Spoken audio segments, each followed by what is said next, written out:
हाय दोस्त, मैं चंद्रशेखर और स्वागत है आपका टारगेट परीक्षा में। और मेरी कुछ तबीयत ठीक नहीं है तो थोड़ा सा एडजस्ट करिएगा, ठीक है। तो ये मैथ के 10 क्वेश्चन होते हैं और ये 10 क्वेश्चन सभी चैप्टर के मैं लेता हूँ और इसके माध्यम से आप अपने मैथ को मजबूत कर सकते हैं, ठीक है। तो चलो पहला क्वेश्चन हम देखते हैं। कह रहा है 10 बच्चों की औसत आयु 9 वर्ष और 9 माह है, ठीक है। और 9 बच्चों की औसत आयु 8 वर्ष 11 माह है। तो 10वें बच्चे की आयु बताओ।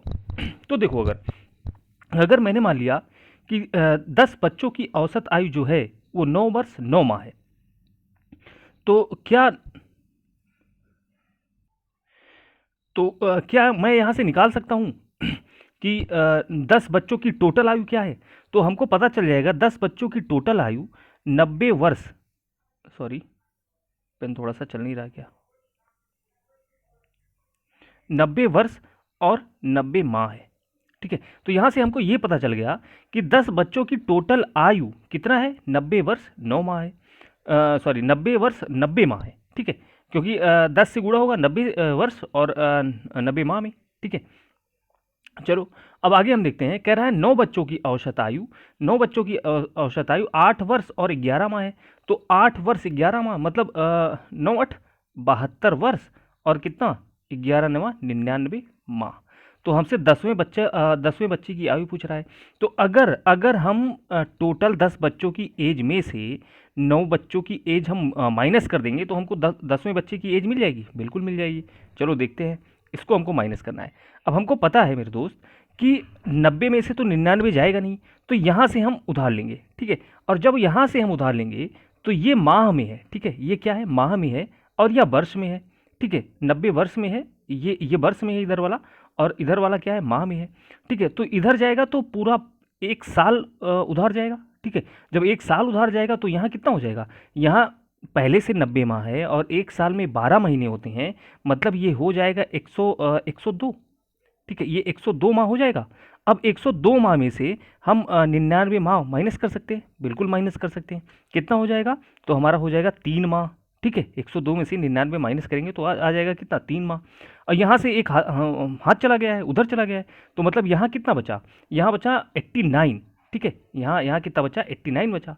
अब 89 में से 72 जाएगा तो कितना आएगा, 17। तो 17 माह, 17 वर्ष और 17 वर्ष और 3 माह, ये क्या हो गया आपका, ये हो गया आंसर आपका, ठीक है। तो 10वें बच्चे का उम्र क्या हो गया, 17 माह, 17 वर्ष 3 माह। तो आपका ए वाला क्या हो गया, आंसर हो गया। देखो ऐसा भी आप कर सकते हो, इसको पूरा टोटल माह में बदलो तो बहुत लंबा हो जाएगा, बस आसानी आसानी से आपको करने के लिए ऐसे ऐसे ही करना है, ठीक है। आगे चलते हैं। कह रहा है कि एक समचतुर्भुज का क्षेत्रफल 48 सेंटीमीटर स्क्वायर है, तो इसके विकर्ण की लंबाई 12√2 सेंटीमीटर है। तो समचतुर्भुज की प्रत्येक भुजा की लंबाई बताओ। चलो, आपको पता है कि समचतुर्भुज का क्षेत्रफल क्या होता है, क्षेत्रफल होता है 1/2 आधार गुणे लंब, ठीक है। सॉरी 1/2 विकर्णों का गुणनफल, ये समचतुर्भुज का क्षेत्रफल होता है। तो एक विकर्ण कितना है, एक विकर्ण है 12√2 और एक विकर्ण को हमने मान लिया x और बराबर कितना है, बराबर क्षेत्रफल है, मतलब 48। बस यही हमको सॉल्व करना है। काट लो, 2 इक्के 2, 2 छक 12, 6 इक्के 6 और 6 अठे 48। तो x बराबर क्या आ गया, x बराबर आ गया 8/√2, ठीक है। 8/√2 आ गया। अब यहाँ से देखो आप, अब 8/√2 कोई ऑप्शन है नहीं है, तो हमको क्या करना होगा, हमको √2 से ऊपर और नीचे गुणा करना होगा, ठीक है। चलो, क्योंकि ऊपर नीचे अगर हम समान संख्या से गुणा करते हैं तो बात वही होती है। तो ये क्या हो जाएगा, अब ये नीचे 2 बचेगा, तो 2 से काट दो आप, तो कितना हो जाएगा, 4√2 आपका क्या आ जाएगा, आंसर आ जाएगा। तो 4√2 कहाँ है, ये, तो ये आपका क्या हुआ, बी वाला आपका आंसर हुआ, ठीक है। आगे चलते हैं।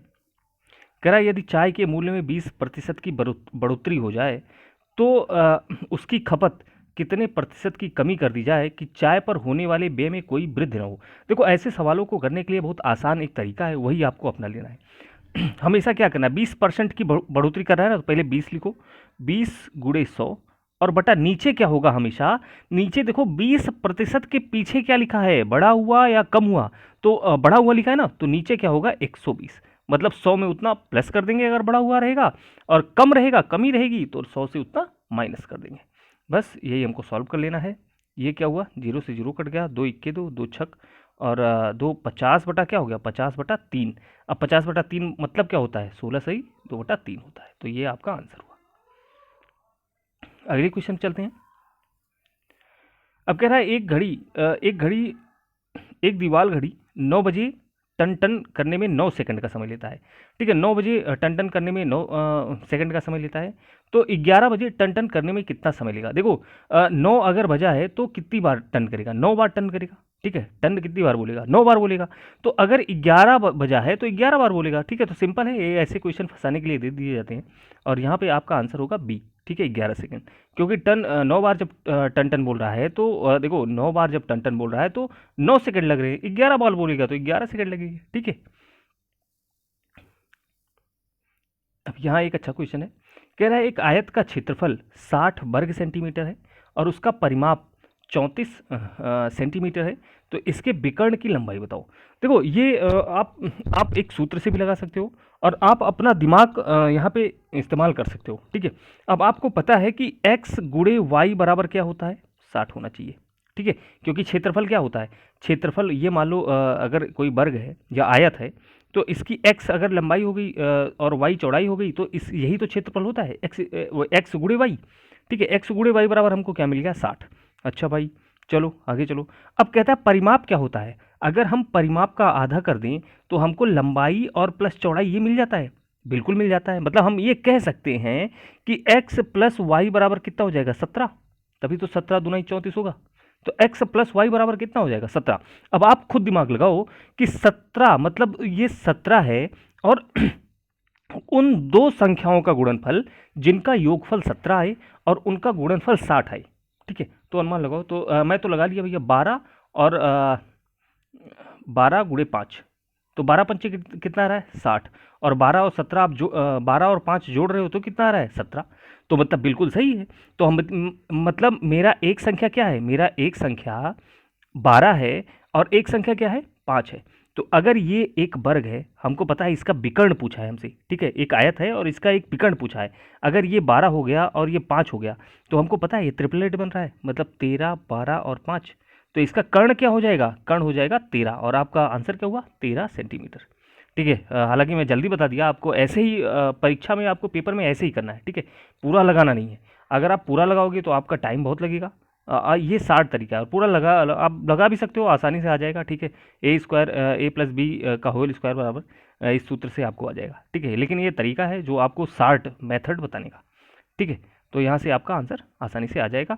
और ये अगर आप इस कर्ण भी निकालना चाहेंगे, आपको आधार मिल गया है, आपको लंब मिल गया है, तो कर्ण भी आप निकाल लेंगे, आराम से आता है 13। लेकिन ये याद रखो कि 13, 12, 5 ये क्या होता है, ये ट्रिपलेट होते हैं। चलो आगे चलते हैं। अब यहाँ ये क्वेश्चन है, थोड़ा सा बड़ा क्वेश्चन है, आपको ये समझना होगा। कह रहा 800 मीटर की दौड़ में 800 मीटर की दौड़ में ए बी को 15 सेकंड से हरा देता है। यदि ए की चाल 8 किलोमीटर प्रति घंटा है तो बी की चाल बताओ। अब देखो यहाँ पे दूरी कितनी है, 800 मीटर। 800 मीटर दूरी है और ए को मान लो लग रहा है एक्स टाइम। ठीक है, और यही 800 दूरी तय करने में बी को लग रहा है कितना, एक्स प्लस 15, मतलब एक्स सेकेंड। मान लो कुछ एक्स सेकेंड लग रहा है, ठीक है, इसको, और इसको कितना लग रहा है, तो इसको 15 सेकेंड से, मतलब 15 सेकेंड भाई ज़्यादा लग रहा है, तो एक्स प्लस 15 लग रहा है। बस यही सॉल्व करना है। अब यहाँ आपको एक बात समझनी है, यदि इसका चाल कितना है, ए की चाल कितना है, 8 किलोमीटर प्रति सेकंड, तो 8 को चेंज करोगे ना मीटर प्रति सेकंड में, तो चलो सॉल्व कर लो। 8 से मीटर पर सेकंड में करोगे तो 8 इक्के 8 और 8 100, तो यहाँ क्या हो गया 20। तो x बराबर, यहाँ x बराबर क्या आ गया, x बराबर आ गया 360। तो x बराबर 360 सेकेंड। बस इसी पे रख लेना है। अब आपको रख लेना है दूरी कितना है, 80, 800 मीटर। ठीक है, x बराबर 360 आ गया और 15 उसमें ऐड करोगे तो कितना हो जाएगा, 375। ठीक है, अब 375 हो गया। अब 375 ये देखो मीटर प्रति सेकंड में है, लेकिन आंसर जो हमारा आ रहा है सब में किलोमीटर प्रति घंटा में आ रहा है। तो बस आपको कुछ भी नहीं करना, आपको इसको किलोमीटर प्रति घंटे में चेंज कर लेना है, मतलब 18/5 से गुणा कर लेना है। बस अब यही आपको सॉल्व करना है। तो ये जब सॉल्व करोगे आप तो आपका कितना आ जाएगा, चलो सॉल्व करते हैं। सबसे पहले 25 से काटते हैं, ठीक है। तो 25 से काटते हैं। 25 कितनी बार जाएगा? 4 12 13 14 15, 15 बार गया, और यहाँ गया कितनी बार? 32 बार, ठीक है। अब और कटेगा? बिल्कुल कटेगा। 3 से काट लो, 3 पचे 15 और 3 छक 18, मतलब कितना हो गया? छक्का छः छदूनी 12 के 2 हासिल 1, छत्रिक 18 1 19, 192 बटा पचहम 25, 192 बटा 25 आ गया। अब 192 बटा 25 मतलब क्या होता है? अब देखो 25 का अगर हम 8 से गुणा करेंगे तो 25 अट्ठे क्या हो जाएगा? 25 अट्ठे 200 हो जाएगा, लेकिन हमारा तो 192 है, तो हमारा आंसर क्या आ जाएगा? हमारा आंसर आ जाएगा 7 सही 17 बटा 25, ठीक है। थोड़ा सा क्वेश्चन कठिन है, लेकिन आप समझ सकते हो, इतना कठिन भी नहीं, आसान है। लेकिन आसान तो नहीं कहूँगा, लेकिन थोड़ा सा आप समझो, ठीक है। नहीं समझ में आएगा तो आप कमेंट करना, मैं फिर से ये क्वेश्चन बताऊंगा। ये है, देखो आसान तरीका आपको बताऊंगा आरोही क्रम में लिखना। आरोही क्रम मतलब क्या होता है, पहले तो ये समझ लो। आरोही क्रम मतलब होता है छोटे से बड़ा, पहले छोटा फिर उससे बड़ा फिर उससे बड़ा फिर उससे बड़ा, ठीक है। तो अब यहाँ हम देख रहे हैं कि सब में एक ही संख्या है, ठीक है। सब में क्या है? एक ही संख्या है। तो यहाँ से निकाल लो आप, 3/7 हो गया, बिल्कुल हो गया। 3.3 को आप 3/10 लिख सकते हो, आराम से लिख सकते हो। 2/7 हो गया, बिल्कुल हो गया। चलो, अब कुछ भी नहीं करना आपको, हमेशा मैंने बोला है कि इसका अंतर निकाल लिया करो। अंतर कितना आ रहा है? 4। इनका अंतर कितना आ रहा है? इनका अंतर आ रहा है 7, और इनका अंतर कितना आ रहा है? इनका अंतर आ रहा है 5। अब कुछ भी नहीं करना, 4 7 5 का हम लासा लेंगे। अच्छा, 7 4 5 का अगर हम लासा लेंगे तो काफ़ी बड़ा हो जाता है, ठीक है। तो लासा यही तो होता है ना, तीनों संख्याओं का गुणनफल, यही तो लासा होता है। तो अगर तीनों संख्याएं में कोई गुणनखंड नहीं है तो लासा हमारा यही हुआ, ठीक है। तो चलो सिंपल रखते हैं। अब यहाँ से चालू करते हैं। सॉरी। अब 4 से इसमें भाग दो, तो 4 से इसमें आप भाग दोगे तो कितना आएगा? 7 पचे 35, ठीक है। 7 पचे 35, और 35 का गुणा अगर आप 3 में करोगे तो कर लो गुणा, 35 का गुणा 3 में, तो कितना आ जाएगा? 3 3 का 9, 105, ठीक है। बिल्कुल सही है। अब 7 का भाग हम किस में करेंगे? लासा में करेंगे। तो 7 का भाग जब इसमें करेंगे तो कितना आ जाएगा? 5 चौक 20, और 20 तिहाई 60, मतलब ऊपर वाली संख्या से गुणा भी करना है, ध्यान दीजिएगा। अब 5 का लासा में भाग करेंगे 5 का, तो कितना आ जाएगा? 7 चौक 28, और 28 नहीं, 20 20 40 50, और अच्छा 56, मतलब कितना आ गया? 56। तो जो संख्या ऊपर सबसे बड़ी वह संख्या सबसे बड़ी, ठीक है। ऊपर जो संख्या सबसे बड़ी वह संख्या सबसे बड़ी। अब 3/7 सबसे बड़ी है, मतलब 3/7 सबसे पीछे होना चाहिए, ठीक है। सबसे छोटी संख्या कौन सी है? देखो 56 सबसे छोटी, 60, मतलब ये तो क्रम से है ना, ये देखो क्रम से ही आ गया। तो अब देखो 2/7 सबसे छोटी है, तो 2/7 सबसे आगे रहेगा। तो 2/7 किस में है? अच्छा इसमें है, इसमें है, दूसरा निकाल लो। दूसरा सबसे छोटा कौन सा है? 60 वाला, मतलब 10/3। तो आपका आंसर क्या हो गया? ये सी वाला आपका आंसर हो गया। हाँ, एकदम आसान है, एकदम सरल तरीका है, ठीक है, तुरंत आ सकता है। चलो आगे चलते हैं। अब यहाँ चक्रवृद्धि ब्याज का एक सवाल है, कह रहा कोई धनराशि 2 वर्षों में 1960, सॉरी, मतलब 19,360 हो जाता है, 3 वर्षों में 21,296 हो जाता है, तो चक्रवृद्धि ब्याज की गणना करो। देखो हमको ब्याज निकालना है, तो ऐसा जब आपके सामने ऐसा सवाल आ जाए कि 2 वर्ष का दे दे और 3 वर्ष का दे दे, तो आप कुछ भी ना करो, आंख बंद करके बड़े में से छोटा आप माइनस कर लो, ठीक है। तो चलो 300, मतलब हम 21,296 में से 19,360 हम माइनस कर लेते हैं, तो कितना आता है? 6। यहाँ कितना आ गया? 3, और यहाँ कितना आ गया?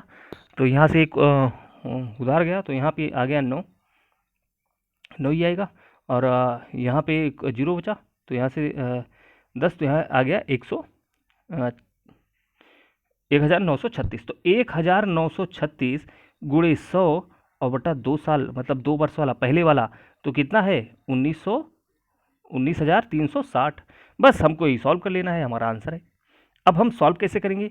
अब देखो एक जीरो से एक जीरो कट गया, और ये तो ये पूरा कट गया ना, तो हमारा क्या आ गया? 10%, हमारा आ गया 10% हमारा आंसर, ठीक है। तो दर कितनी है? 10%। आंसर बहुत आसानी से सिंपल करना है। अगर देखो समान वर्ष दे दिया, 2 वर्ष दे दिया, तब तो और आसान है, ठीक है। तो कभी मिलेगा क्वेश्चन तो वो भी मैं बताऊंगा, और हालांकि एक बार मैं बता भी चुका हूँ, ठीक है। फिर से बताऊंगा, अगर आपने वीडियो नहीं देखा तो जाके आप देख सकते हो, ठीक है। ये अगला क्वेश्चन कह रहा 2 संख्याओं का अनुपात 14:15 के अनुपात में है, यदि उनका लासा 420 है तो वो संख्याएं क्या है? देखो हमको पता होता है लासा क्या होता है, लासा हम निकालेंगे तो 14 और 15 का कोई गुणज नहीं है, ठीक है, कोई गुणज नहीं है, तो 14 और 15 का लासा ही टोटल गुणा ही लासा होगा, ठीक है। अब ये किसके बराबर है, 420 के, तो हम लिख सकते हैं ना 420 बटा 14 गुणे 15, आसानी से लिख सकते हैं।